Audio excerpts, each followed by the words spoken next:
Hello everyone, this is Evan from the Trade Risk here on Wednesday, May 11th with a market recap video. We are first going to analyze the current market environment. We're going to look at some other markets, sector analysis, and then finish off with some individual names. Jump right into things today. S&P 500 getting clobbered down almost 1% on the day, and this was reversing most of yesterday's bullish action. So let's take a look at where we came from. Start with a weekly chart. You can see we're actually still up on the week. We're still up 38 basis points. That's mildly constructive. You can see the weekly formation here. We're coming off of 2 weeks of some sellers making progress, but notice the tails on the bottom end of these candles. So you can see it's trying to reverse trend perhaps, and we've been in a little bit of a pullback. You can see as evidence here from the daily chart, ever since topping out here on the 20th of April, we've been in this slide lower. We found support at 204, and this sort of brings us to this week. This was Monday's session right here. It was basically a sideways digestion session. Failed to really push up and make continuation above Friday's bullish bounce. And then yesterday, though, was the big bullish kind of gap higher and run into the closing on the highs of the day. That was certainly constructive yesterday, up 1.24%. And then, of course, again, today, as we talked about at the opening of the video, markets got clobbered, giving back most of yesterday's gains. So where does that leave us? It pretty much leaves us in the dead center of this trading range. The range that we're looking at here is from 204, which is where we bounced from on last Friday. This is also, again, a key level going back from beginning of April. And then you also have this upper bounds up here. Just, consider it this general area. I don't want to pinpoint a certain price level, but it's more or less around 210, 209.50, somewhere in there. That declining line that you see down there is coming off of the highs here from 2015. So you can see that's the line I have drawn on my chart. But essentially, up here, you'd expect there to be some sellers. You'd expect there to be some resistance. So as we mentioned, we're in the middle of this range. This is where basically anything can happen. It's going to start to frustrate people. It's going to move back and forth. Markets are generally going to be indecisive and choppy in nature. And I felt that. We've felt that. We've taken, a handful of small losses basically ever since the start of May. We've been just getting kind of chopped and nicked out of any of the directional plays that we're trying to make. So we're trying to keep things as light as possible while still just keeping a little bit of exposure in the markets. And that's the way we're sort of pursuing this right now. Again, I think you can flip a coin here on where we head from here. Are we going to head back down and test 204 first? Are we going to head up and test 210 first, 211 first? That's the big question. Those are the ranges and the outer kind of ranges, levels that you should be paying attention to, and that's where you should be more interested in transacting and trading. You probably, again, a blanket statement, but you really don't want to get too much involved here in the middle of the range. Typically, you want to just wait until you have more high probability kind of levels and areas to work against, like the outer range that we just described. So that's the way we're looking at it. Again, context here, larger context, big uptrend starting from February.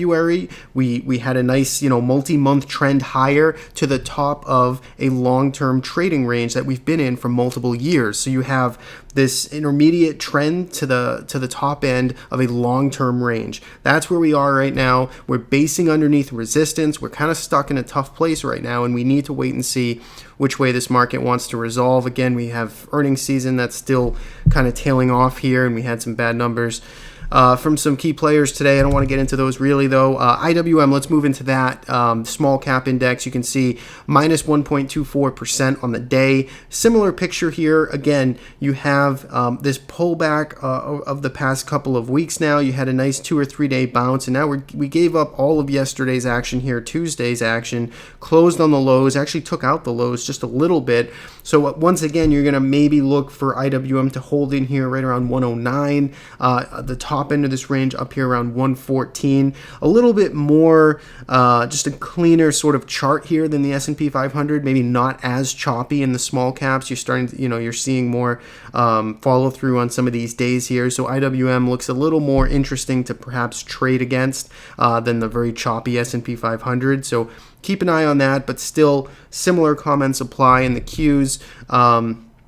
Didn't quite take out yesterday's high. You can see it's coming back into some of these moving averages. This was the most beaten down index over the past few weeks here, ever since mid-April.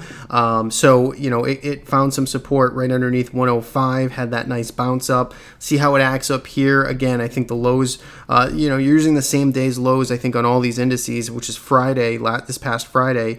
And I think that's the level you want to key off of, 104 or so. If we break below that, then, of course, this downtrend that started back here is going to be kind of firmly intact and in motion. So that's the way we're looking at some of the broad indices there. Let's look at some other markets. TLT to the top end of this range, and I want to point out here the weekly chart looking really good here in TLT. You can see essentially since topping out in 2015, it's done 2 years or a year and a half now of sort of digesting this big run up from the 2014 lows, and it's starting to look pretty actionable here. You get a nice looking base to work with. We can probably kill off this line here, but you can see we get this nice little handle sort of developing here, and the trigger level would really be above 132, 132.50. We really haven't been able to make a close above there. You've seen a couple of attempts, but everything has failed. So keep an eye on TLT, weekly time frame, monthly time frame.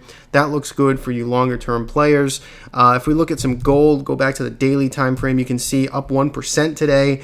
We talked about this, put out a post on Monday about some of these commodities that were at some interesting levels. Gold was one of them as we started to fail back here below this prior breakout level, but you can see it only lasted essentially these 2 days. We're already back above 121.50, and we're starting to maybe consolidate in this new pattern here. So gold still has bullish trend in it. It's trying to emerge from this base. Let's see if it can get there and start trending higher again. Silver, similar comments.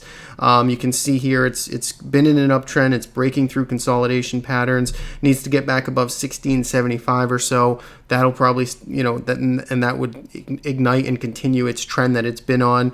You can see 8 and 20 period EMAs still bullishly rising. So gold, silver, they still look good. USO looks great as well, up 3.18% today. Very constructive action. You can see here it's been just grinding higher and behaving very well technically. It's responding to the technical price levels. It's responding to moving averages. It's doing what you want to do. You can see it's back to this area right here. So we'll have to see, did it just jump to the top end of this range and maybe it needs some more time in here, or we're going to get some type of gap up and just kind of go off to the races here with USO. That would certainly get some type of squeeze and chase effect, I'm sure, if USO just decided to start launching higher from here. Very interesting, bullish formation, but we'll have to see if this area from back here in late December starts to play a role, basically around 1150 or so in USO, but everything looks pretty constructive there.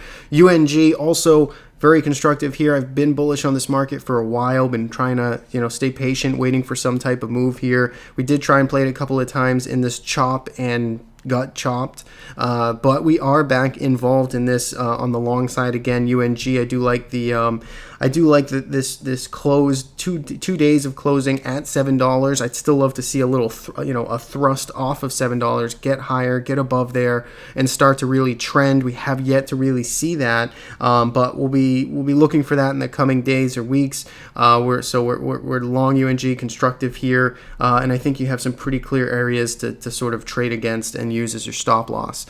Finally, US dollar, let's look at that. UUP, it's traded off a little bit today. Again, kind of had a textbook sort of oversold bounce retest and a throwback retest of some of that big breakdown level of prior support, and you're starting to see an initial move lower off it. Bulls now want to see a higher low get put in. We'll have to see how that plays out in the coming days and weeks. Now that brings us to some of the sector analysis. XLE standout today, up 31 basis points. Still not super strong, but given the context of this market today, was definitely the best. I believe it outperformed utilities. We'll look at those next, but still looks good. Had a nice healthy pullback here. If it can hold in from last Friday's lows and start to make progress above $65, I think XLE continues to look good. Again, watch energy, watch crude oil, watch natural gas and those commodities. XLU, continues to work higher as well. It's holding back above $49. Maybe it's in this new trading range here and it's at the top end of it. We'll have to see. Certainly the trend, longer term trend, is higher, which supports XLU.